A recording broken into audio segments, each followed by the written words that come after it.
Welcome back to Science with Violet. Today I'm going to be showing you how to make a lava lamp. It only needs 3 ingredients: water, oil, and food coloring. Let's get started. First, we're going to fill it up. Let's see what we water. got. To the 20 milliliters. With water. With water. Okay.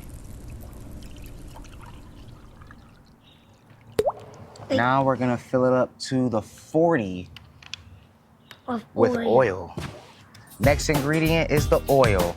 You need to do this with parents. And always wear your safety goggles.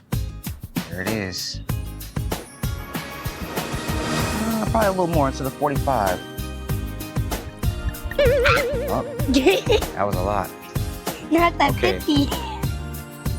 We're gonna have a Now- big lava lamp. Drop some color in there.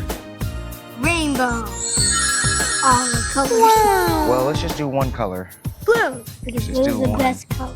so they can see the color and it just doesn't look like a big blob. Just a couple drops.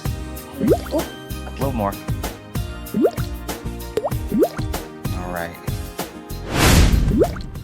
that Now, that we don't want to shake it yet. No. We don't want to shake it. Let's just turn it. upside Don't down. shake it. Yeah, just turn it upside down and let's see. Whoa! Show the camera? I've seen one of these inside a pan before. It looks like a huge blob. Thanks for watching Science of Violet. If you want to see more, go to scienceofviolet.com. Bye. What is he doing? Oh, sorry.